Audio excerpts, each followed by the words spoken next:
저는 코로나 기간을 지나는 동안에 마스크를 끼고 이렇게 설교하는 이 설교가 다른 때에 다 벗고 편안하게 설교할 때에 갑절에 하나님께서 면류관을 주시리라고 그렇게 기대를 합니다. 우리 성가대도 이 기간에 마스크 쓰고 아주 힘들게 찬양하지만 하나님께서 갑절의 영광 받으시기를 바랍니다. 우리의 삶이 마찬가지입니다. 예배하는 여러분들 평소보다 어려운 때에 예배하고 있고요, 평소보다 더 힘든 상황 속에서 예배합니다. 하나님께서 여러분의 예배를 갑절의 은혜로 베푸시기를 축원합니다. 편하게 예배하는 것은 누구나 알 수 있습니다. 하지만 어려울 때 예배한다는 것은 더 어려운 일입니다. 하나님 그것을 귀하게 여기실 것은 분명합니다. 그런 마음으로 오늘도 주의 말씀에 집중하고 또 말씀 가운데 은혜가 있기를 축원합니다. 내가 가장 무서워하는 것은 당신이 내 곁에서 사라지는 것. 내가 가장 두려워하는 건 당신에게서 내가 잊혀지는 것. 어떤 소설가가 쓴 구절입니다. 사람이 두려워하는 것은, 가장 두려워하는 것은 내 곁에서 당신이 사라져 버리는 것, 그리고 내가 당신에게서 잊혀지는 것. 그게 사실 가장 두려운 것이라 얘기하는데, 저도 그런 생각을 합니다. 많은 것들이 두렵지만 사실은 우리 크리스찬들이 두려운 것은요, 하나님께서 나를 버리시는 것, 혹은 하나님에게서 내가 잊혀지는 것, 그게 사실 두려운 일이 아닌가 생각합니다. 다윗이 바세바와 불륜을 저지른 다음에요, 그 죄악으로 말미암아 마음 아파하고 회개할 때에 그 식구들을 지어서 고백할 때 이렇습니다. 시편 51편 11절인데 나를 주 앞에서 쫓아내지 마십시오. 다윗이 가장 두려워했던 일입니다. 죄를 짓고 무서웠던 건 다른 게 아니라 나를 주님 앞에서 쫓아내지 마십시오. 이 죄 때문에 나를 떠나가라 하시면, 하나님 내 곁에서 사라지시는 결과가 오면 내가 어떻게 살겠습니까? 그렇게 고백하며 나를 주 앞에서 쫓아내지 마십시오. 주의 성령을 내게서 거두지 마십시오. 그렇게 간절히 기도했던 것을 우리가 알 수 있습니다. 하지만 그런 하나님이 안에 계신다는 부재 상황 외에도 우리 인생들은 굉장히 하나님 두려워하며 살아가는 것들이 많습니다. 언제가 말씀드렸는데요, 제가 어릴 적에 제일 무서웠던 건요, 구미호 기억나시나요? 예, 구미호가 제일 무서웠습니다. TV에서 나오는 그 구미호, 많은 구미호들이 있었지 않습니까, 역대에. 하지만 제가 제일 무서워하는 거는요, 한혜숙 씨가 분했던 그 초대 첫 번째 구미호가 제일 무서웠습니다. 그것만 생각하면 화장실을 혼자 못 갔고요, 어떻게든 형 손잡고 형 화장실 같이 가죠. 그래서 계속 화장실에 있는 동안에 형 밖에 있어 물어보면서 그렇게 했던 기억이 납니다. 여러분 안 무서우셨어요? 무서웠습니다. 저는 그게 굉장히 무서웠습니다. 그런데 세월이 지나서요, 지금 와서 드는 생각은, 그때야 철이 없으니까 그냥 텔레비에 나오는 구미호가 무섭지, 지금은 사람이 더 무섭고요, 또 그런 일보다 더 무서운 일들이 너무너무 많다는 것을 알게 됐습니다.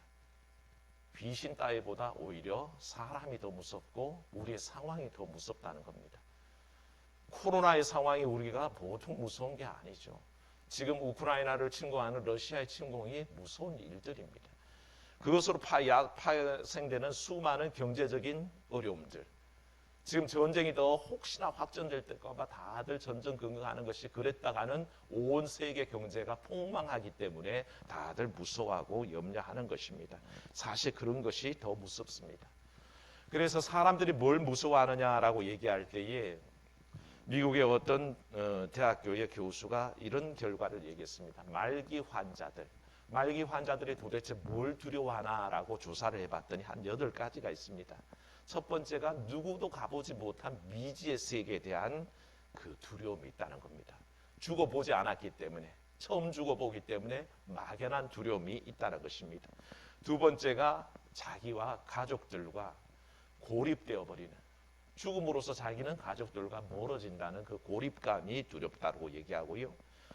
세 번째는 영원히 헤어진다는 두려움이 있답니다. 그리고 네 번째는 자기 육체가 사라져 없어진다는 두려움이 있고요. 다섯 번째가 병에 따른 자기 지배 능력, 자기가 자기 스스로를 지배할 수 없는 경우가 온다는 것 때문에 힘이 없다는 겁니다. 여섯 번째는 고통에 대한 두려움이 있고요. 일곱 번째는 자기 정체성을 상실하게 된답니다. 내가 뭘 하고 살아왔을까? 이제 죽음이 다가오면 다 끝나는데 나는 지금까지 뭘 하고 살았을까 하는 자기의 모든 정체성이 사라지는 것에 대한 두려움이 있고요. 마지막으로 병들어서 퇴화 현상이 일어날까 봐, 자기가 어린아이 같이 똥오줌도 못 가리는 사람이 될까 봐 하는 그런 두려움이 있답니다. 그 두려움들을 종합하면 정확하게 상실입니다. 잃어버릴까 봐 두려운 겁니다. 목숨 잃을까 봐 두렵고, 재산 잃을까 봐 두렵고, 건강 잃을까 봐 두렵고, 명예 잃을까 봐 두렵고, 권력 잃을까 봐 두려운 것이 우리의 삶이란 것이죠. 그래서 뭐든지 자꾸 잃어버린 것에 대한 우리는 두려움을 갖고 있다는 것입니다. 특히 여러분 기억하셔야 됩니다. 많이 가질수록 두려워합니다. 왜? 잃어버릴 게 더 많기 때문에 두려워하는 겁니다. 오히려 잃을 것이 없는 사람은 마음이 편한데, 많은 것을 가지고 있는 사람은 그거 다 잃어버릴까 봐 벌벌 떨 수밖에 없는 것이 사실 인간 본연의 모습이라는 것이죠. 그래서 두려움, 상실에 대한 두려움, 그 어떤 인간이라도 결코 이 두려움에서 벗어날 수가 없는 굴레입니다. 오늘 말씀에 등장하는 제자들도 마찬가지입니다. 그들의 상황을 보면요, 두려움 가운데 벌벌 떨고 있습니다. 그런데 놀랍게도 그 두려움 중에 한번 따라합시다. 두려움 가운데 예수님을 만납시다. 제자들은요, 두려움 가운데 주님을 만났습니다. 그게 사실은 제자들에게 행운입니다. 오늘 말씀은 우리가 잘 알고 있지만 오병이어에 연결되어 있는 말씀입니다. 오병이어의 기적이 일어난 직후에 예수님께서 제자들에게 먼저 건너편으로 건너가라 그러시고 본인은 산에 올라가서 기도하셨습니다. 왜 기도하셨는지는 이유는 나오지 않지만 큰 기적을 행하신 다음에 하나님과 자기 사이에 또 다른 관계 정립을 위해서 기도하셨을 겁니다. 또 다른 사명을 위해서 기도하셨을 겁니다. 그렇게 기도하고 떠나 보냈는데, 제자들끼리 그렇게 배를 타고 가는 동안에 일어난 사건에 관한 얘기가 오늘 말씀입니다. 그들이 바다를 건너가고 있습니다. 엄밀히 말하면 갈릴리 호수인데 성경은 바다라고 기록합니다. 그만큼 넓다는 뜻도 있지만 모든 갈릴리 사람들, 또 유대인들의 관념 속에는 이 갈릴리는 바다입니다. 그래서 바다라는 것은 이 유대인들에게 굉장한 상징적인 의미가 있다고 제가 말씀드린 적이 있죠. 이 상징 속에, 그 문화 속에 들어가지 않으면 절대 알 수 없는 그들만의 느끼는 바가 있다는 것이죠. 예를 들어서 우리나라는 까마귀를 흉조라고 그러죠. 까마귀가 울면 재수 없다고 그럽니다. 하지만요, 아랍 국가에서는 이 까마귀를 가지고 예언자의 새라고 그럽니다. 그만큼 예언의 아버지라고 부를 만큼 까마귀를 좋아합니다. 그래서 길조죠. 그들에게는 길조고 우리에게는 흉조입니다. 우리는 돼지고기 굉장히 좋아하잖아요. 하지만 이슬람 문화권에 가서는 이 돼지고기는 불결한 것에 불과합니다. 그래서 손도 안 대는 거죠. 그 문화가 아니면 알 수가 없습니다. 우리는 돼지 그러면 복의 상징인데 아랍 문화권에 가면 돼지는 불결의 상징으로 전락하는 거죠. 그래서 바다. 저에게 바다는 굉장히 고향의 품 같습니다. 포항 출신이기 때문에 바다를 보면 속이 확 뚫리는 듯한 느낌이 좋습니다. 그래서 바다를 두려워하지 않지만 유대인들에게 있어서 바다는 굉장히 무섭고 두려운 곳입니다. 왜냐하면 그 깊은 속, 알 수 없는 공포의 세계, 거기에는 뭐가 살고 있어요? 리워야단이 살고 있다고 생각합니다. 영어로 레비아탄이라고 영화도 나왔었잖아요. 그 리워야단이 사는 곳, 그 깊은 곳에는 두려움과 공포밖에 없어서 사람을 잡아먹는 괴물이 살고 있는, 우리에게 두려움 주는 대상이라고 그렇게 생각한다는 것이죠. 그렇습니다. 유대민족들은 목축민족 아닙니까? 땅을 딛고 풀을 뜯으며 그렇게 양떼들을 이끌고 다녀야 안심이 되는 사람들이지, 바다의 그 미지의 공포들은 늘 그들을 혼돈 속에 몰아넣는 것들이라는 것을 알게 되죠. 그래서 우리가 꼭 아셔야 되는 게요, 이사야서 하박국에 이런 구절이 있는 거 기억하실 겁니다. 찬송으로 늘 부르지만 이는 물이 바다 덮음같이 여호와를 아는 영광이, 여호와를 아는 지식이 온 땅에 충만할 것임이라 하는 예언들이 하박국에도 나오고 이사야서에도 나옵니다. 물이 바다 덮음 같이라고 얘기할 때에 우리의 관념 속에는 물이 바다를 덮는 게 무슨 뜻이지? 그냥 바다에 막 비가 내리면 그게 물이 바다를 덮는 것인가? 라고 이해를 못합니다.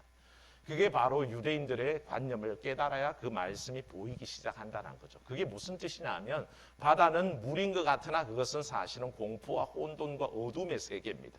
하지만 하늘에서 내리는 빗물들, 은혜의 물들, 단비들, 샘물들, 터져나오는 샘물들, 이런 물들은 전부 다 하나님의 은혜를 상징합니다. 그러니까 이 모든 은혜의 비가 내려서 수많은 어둠의 세계, 혼돈의 세계, 공포의 세계를 덮어버리는 세상을 선지자들이 봤다는 뜻입니다. 아시겠습니까? 물이 바다를 덮는다는 것은 우리 인간이 갖고 있는 혼돈과 공포와 어둠을 하나님의 은혜로 덮는다는 뜻입니다. 그래서 그런 세상이 오기를 선지자들이 얘기했던 것처럼 바로 이 바다 속에 갖고 있는 공포가 바로 그와 같은 겁니다. 이스라엘 사람들은 바다에 대해서 그런 두려움을 갖고 있는데 문제는 그 두려움의 바다 속을 제자들이 올라가 있다는 것이죠. 그러니까 그 상징 자체도 굉장히 두려운 곳입니다. 우리가 살아가는 이 땅에 사실은 세상의 어려움들을 얘기할 때 세상 호락호락하지 않죠. 그 자체가 이미 어렵습니다. 상징 속의 바다는 험난한 곳이라는 전제하에 올라가 있는데 여기에 엎친 데 덮친 격으로 자꾸 고통이 가중되는 것을 보게 됩니다. 왜냐하면 더 나빠지죠. 항상 더 나빠집니다. 우리 상황은 더 나빠지는 것 같습니다. 코로나 때문에 겨우 2년여 힘들게 보냈다가 이제 조금 방역이 풀어지고 숨통 튈만 했더니 전쟁의 소식이 막 들려옵니다. 그래서 지금 안 그래도 나빠져 있는 경제가 얼마나 더 나빠질까 때문에 우리는 걱정하잖아요. 그래서 사람들의 삶이 설상가상 엎친 데 덮친 격으로 점점 나빠지는 거죠. 그들에게는 상징으로만 해도 바다는 어려움, 고통의 세계인데 그곳에 더불어서 뭐가 옵니까? 풍랑이 찾아들기 시작하는 겁니다. 바다 자체가 두려운 곳인데 거기에 막 풍랑까지 덮쳐오니 얼마나 고통스럽겠습니까? 우리의 삶과 똑같다는 것입니다. 살아가는 것 자체가 어려운데 거기에 온갖 풍파가 밀려옵니다. 몸이 아프기도 하고 사업이 실패하기도 하고 생업에 어려움을 겪기도 합니다. 이런 일들이 자꾸 덮쳐올 때 우리는 힘을 잃어가는 거죠. 점점 더 점입가경으로 어려워지는 것은 뭡니까? 제자들이 열심히 수고해서 노를 젓는데도 상황은 하나도 좋아지지 않는다는 것입니다. 제자들의 주 직업군이 뭡니까? 어부 아닙니까? 그들은 나름대로 바다를 지배할 수 있는 약간의 힌트를 갖고 있는 사람인데도 그들은 바다에 대해서는 속수무책입니다. 풍랑이 몰아올 때 그들은 아무것도 할 수 없는 존재가 되어버렸다는 것을 보게 되죠. 아무 소용이 없습니다. 그래서 힘겨움 속에 처했을 때에 이 모습이 우리의 모습과 똑같다는 거죠. 여러분들이 얼마나 살기 위해서 애쓰십니까? 얼마나 여러분들의 상황을 극복하기 위해서 힘쓰고 있습니까만 나아집니까? 아니요. 더 어려울 때가 더 많다는 거예요. 인간의 수고가 헛되게 돌아가고 아무것도 할 수 없는 상황이 와버릴 때가 있다는 것입니다. 그때에 주님께서 찾아오셨습니다. 모두가 아무것도 할 수 없다는 생각이 들 그 이른 새벽에 주께서 바다 위를 걸어오셨습니다. 주께서 바다 위를 걷는다는 것은 굉장한 상징을 갖고 있습니다. 아까 뭐라 그랬습니까? 바다는 어둠과 공포와 두려움의 세계라 그랬습니다. 인간들은 그것 때문에 벗어날 수 없는 고통을 당하지만 주님은 그 본연의 모든 고통과 어둠과 두려움을 딛고 서 계시는 것입니다. 그 위에 계신 하나님을 발견하시기를 축원합니다. 우리는 두려움 때문에 벌벌 떨지만 우리 주님께서는 그것을 다 위에 밟고 서서 그것을 다스리시고 지배하시는 분이란 것입니다. 그걸 우리가 믿어야 합니다. 주께서 그렇게 찾아오셨을 때 제자들은 유령이 나타났다고 무서워서 더 무서워하는데 그때에 조용한 주의 음성이 들립니다. 사랑하는 여러분, 오늘의 여러분 삶에 이 음성 듣기를 원합니다. 내니 안심하라, 두려워 말라. 주께서 그렇게 위로하셨습니다. 내니 안심하라, 안심하라, 내니 두려워하지 말라. 그렇게 주님께서 위로하신 것을 보게 됩니다. 그리고 배에 오르셨더니 곧 그 풍랑이 그친 것을 보게 됩니다. 주님은요, 처음부터 이 풍랑을 알고 계셨습니다. 오늘 말씀 47절, 48절을 보시면요, 이미 배는 바다 한가운데 가 있습니다. 예수님이 아무리 시력이 좋으셔도 자기의 눈으로 제자들이 고난당하는 것을 인간 육신으로는 볼 수가 없습니다. 왜? 캄캄한 한밤중에 저 멀리 수십 리나 떨어져 있는 그 바다의 한가운데 전경을 어떻게 알겠습니까? 하지만 주님께서는 함께 읽어봅니다. 오늘 말씀 47절 48절입니다. 저 물매 배는 바다 가운데 있고 예수께서는 홀로 무태 계시다가 바람이 거스름으로 제자들이 힘겹게 노젓는 것을 보시고 밤 사경쯤에 바다 위에 걸어서 그들에게 오사 지나가려고 하시매. 아멘. 제자들이 힘겹게 노젓는 것을 뭐 하셨다고요? 보셨다 그랬습니다. 성경이 거짓말하지는 않겠죠? 그렇다면 뭡니까? 주님께서 신적인 권능으로 감찰하고 계신다는 것입니다. 제자를 먼저 떠나보내셔서 한밤중에 저 바다 깊은 곳에서 노를 젓고 있지만 그 상황을 주님께서 모른다는 뜻이 아닙니다. 주님은 보고 계시는 겁니다. 그래서 정확하게 보고 계시고 그 힘든 것을 알고 계신다는 거죠. 사랑하는 여러분, 나를 감찰하시는 주를 만나시기를 축원합니다. 주님은 내 고통을 모르는 분이 아닙니다. 내가 어떤 힘겨운 상황 속에 있고 내가 무엇 때문에 눈물을 흘리며 기도하는지를 주님께서는 아시는 줄로 믿습니다. 알고 계십니다. 보고 계십니다. 그래서 그 고통을 들어주기 위해서 모른 척하고 있지 않으시고 찾아 나오시는 거죠. 사랑하는 여러분, 따라합시다. 지금 여기, 다시 한번 합니다. 지금 여기 계신 하나님이십니다. 저 멀리 우주 밖에서 그냥 우리와 동떨어진 곳에 계신 게 아니라 주님은 바로 제자들이 고통스러워하고 힘겨워하고 있는 그 현장에 지금 여기에 와 계시는 분입니다. 사랑하는 여러분, 하나님의 은혜가 이 코로나로 고통당하는 우리의 상황 속에 지금 여기 찾아오시기를 축원합니다. 우크라이나의 그 고통당하는 사람들을 위해서 하나님께서 거기에 계시기를 축원합니다. 하나님은 바로 지금 여기 계신 하나님입니다. 그게 변치 않는 하나님의 약속입니다. 하나님은 늘 똑같이 약속하셨습니다. 여호수아를 보면요, 모세가 죽은 다음에 두려워하지 않습니까? 내가 이 많은 이스라엘을 어떻게 인도해 가야 되나? 여호수아는 두려웠습니다. 자신이 없었습니다. 그때 하나님께서 말씀하시기를 이렇게 약속하시죠. 너를 떠나지 아니하며 내 너를 버리지도 아니하리라.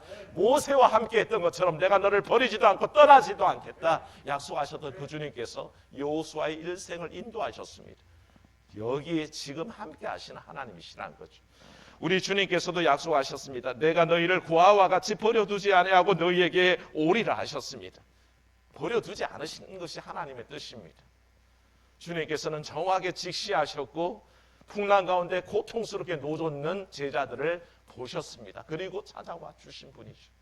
오늘 우리가 어떤 문제로 고민하고 힘겹게 노를 젓고 있든지 그 삶의 현장에 주님 오심을 믿으시기를 축원합니다. 그 고통을 알고 계실 뿐만 아니라 주님께서는 다가오셨죠. 그것도 제자들이 가장 무서워하는 그 풍랑 이는 바다를 딛고 서서 걸어오십니다. 48절 후반절부터 그들에게 가시다가 그들을 지나쳐 가려고 하셨다라는 말씀을 기록하고 있습니다. 이 말씀 우리가 주목해야 되는 말씀입니다. 48절 끝에 보십시오. 그들에게 오사 뭐 하시려고요? 지나가려고 하시매 라는 말씀은 우리가 잊지 말아야 될 말씀입니다. 성경에는요, 하나님이 인간을 지나가신 사건이 여러 번 기록되어 있습니다. 하나님이 지나가셨다? 찾아오시는 분 아닙니까? 내게 오셔야 되는 거 아닙니까? 왜 나를 지나가시죠? 이때에 사실은 하나님께서 우리를 향하신 뜻이 있습니다. 출애굽기 33장을 보면 모세가 금송아지 사건 일어난 후에 그 사건 때문에 낙담했습니다. 하나님과 인간 사이의 그 관계가 띄어졌기 때문에 얼마나 힘겨웠습니까? 그래서 기도합니다. 그리고 다시 한번 모세와 더불어 언약을 맺으시는 그 하나님 앞에 하나님이 동행하시기로 약속하셨고 모세는 그걸 확답을 듣기를 원했습니다. 그래서 하나님께 요청합니다. 하나님, 저에게 증거를 주십시오. 증거를 주십시오. 그렇게 요구했을 때 하나님께서 말씀하시기를 내가 나의 모든 영광을 네 앞으로 지나가게 하고 나의 거룩한 이름을 선포할 것이라. 그렇게 약속하신 다음에 실제로 모세 앞을 지나가십니다. 그래서 끊임없는 주의 사랑, 그 언약이 변치 않는다는 것을 모세와 확정하여 보여주셨던 것을 기억합니다. 또 한 번의 사건을 우리가 언급할 수 있는 것이요, 엘리야의 사건입니다. 엘리야가 굉장히 혼자 모든 바알 선지자와 아세라 선지자들과 싸우는 게 고통에 차 있었습니다. 힘겨운 외로운 싸움을 한다고 생각했습니다. 엘리야는 자기가 늘 외롭다고 생각했습니다. 나 혼자 남았나이다. 다 죽어버리고 나만 남았나이다 라는 그 고통을 호소했었죠. 사실 지금 우크라이나 대통령이 얘기하는 거 아닙니까? 우리 혼자 남겨졌다. 우리 혼자 싸우고 있다. 그렇게 서방 세계에 도움이 없는 것을 자꾸 꼬집고 있지만 그 절망감을 사실은 이해합니다. 사람은 누구든지 내 혼자라고 싶을 때 가장 고통스럽고 힘이 드는 겁니다. 같이 있는 사람이 없다고 얘기할 때 얼마나 힘이 들겠습니까? 그래서 엘리야는 하나님 앞에 늘 고통에 찬 외침을 올려드렸을 때 그 외침은 뭡니까? 하나님이 내게 계신다는 증거를 주시옵소서. 그래서 하나님의 부름대로 그가 하나님을 만나기 위해서 서게 됩니다. 그때 주님께서 말씀하시기를 이제 곧 내가 네 앞을 지나갈 것이니 라고 얘기합니다. 실제로 지나가셨지만 엘리야는 그 얼굴도 뵐 수가 없습니다. 지나가는데 모든 상황 속에서도 그는 하나님을 인지할 수도 없었습니다. 하지만 세미한 중에 주의 음성이 들려왔고 그는 하나님이 자기와 함께 한다는 것을 깨닫게 됩니다. 그리고 뭐라고 약속하셨느냐? 아직까지 바알에게 무릎 꿇지 않는 4,000명을 내가 남겨뒀다라고 말씀해 주시죠. 이 두 가지 사건 속에 하나님이 지나가신 사건은 하나님의 살아계심을 보여주신 사건입니다. 인간에게 하나님의 능력이 여전히 함께하고 있으며 하나님께서 인간의 모든 고통 속에 함께하고 있는 그것을 선언하신 사건이 하나님께서 사람을 지나가시는 사건으로 나타나고 있죠. 예수님께서 지나가시려고 한 게 아닙니다. 바로 구약의 그 하나님께서 인생의 가장 고통스러운 순간에 지나가심으로 자기를 계시하시듯이 예수님은 제자들의 가장 고통스러울 때에 지나가심으로 자기를 신적인 권위 속에 계시하고 계시는 겁니다. 다시 말하면 이것은 찾아와 주셨다는 뜻입니다. 사랑하는 여러분, 여러분에게 오신 주님을 맞으시기를 축원합니다. 그래서 우리의 고통 중에 적극적으로 다가오시는 주님을 만나게 되는데 찾아오신 주님께서 다행히 능력의 주님이십니다. 사랑하는 여러분, 내게 와주신 주님은 능력의 주님이십니다. 시덥지 않은 사람이 찾아온 게 아니라 정말 문제의 핵심을 꿰뚫어 보고 해결해 주실 주님이 가까이 다가오셨습니다. 그래서 그분이 제자들의 고통을 보고 바다를 걸어오셨습니다. 사람들은 두려워하고 힘겨워하는 그 자리를 딛고 서셨고 주님께서는 그 권능만 있으신 게 아니라 다른 기사에는 어떻게 나옵니까? 베드로를 향하여 오라 그랬더니 베드로도 물 위를 걷게 하는 역사를 보여주시지 않습니까? 하나님만 그 바다를 극복하시는 게 아니라 인생도 주의 은혜에 붙잡히면 얼마든지 극복할 수 있다는 것을 우리가 믿어야 합니다. 그게 바로 주의 능력입니다. 하나님께서 그 능력으로 결국에는 걸어오셨고 바다 위를 걸어오셨습니다. 모든 혼돈과 고통과 두려움에 그 세상을 밟아서 이기시는 거죠. 그 주님께서 함께 하신다. 다 말을 바꾸면요, 능력의 주님이 함께 하신다는 뜻입니다. 우리는 바로 그와 같은 은혜를 입고 있는 겁니다.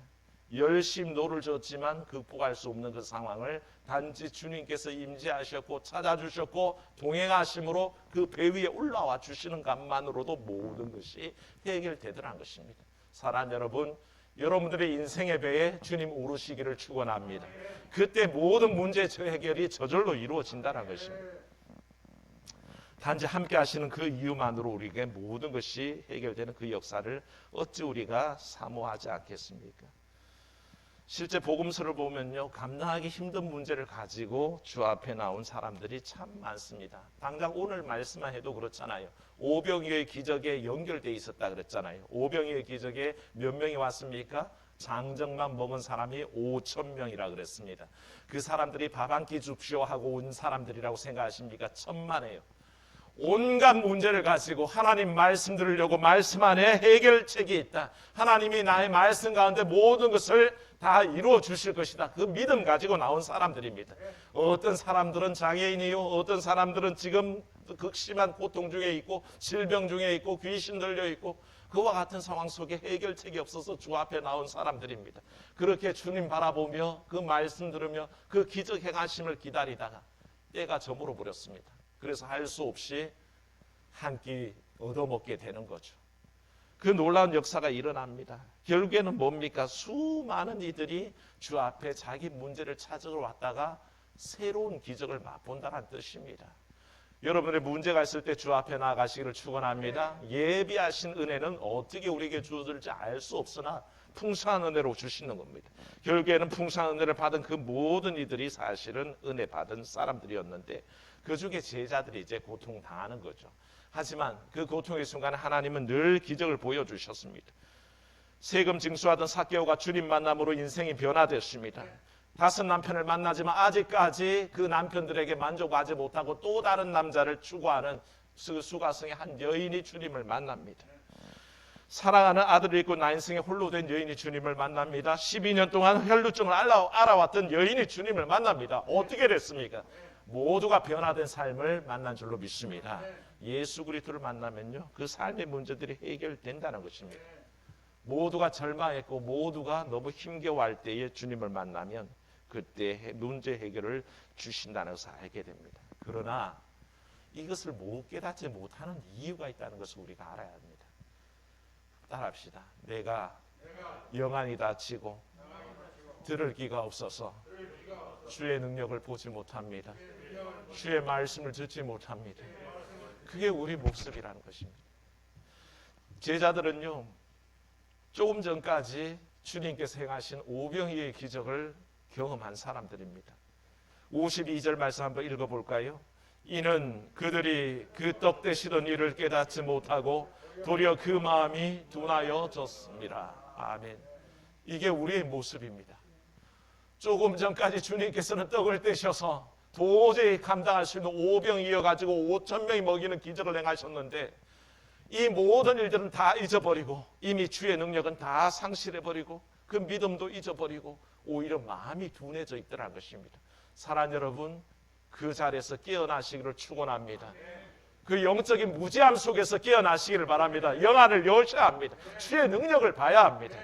주께서 오시면요, 결국엔 내 모든 삶을 해결해 주실 것을 믿고 기다려야 되지, 그걸 깨닫지 못하는 사람이 무슨 하나님의 능력을 맛보아 알며 예수 그리스도의 그 능력을 체험할 수 있겠습니까?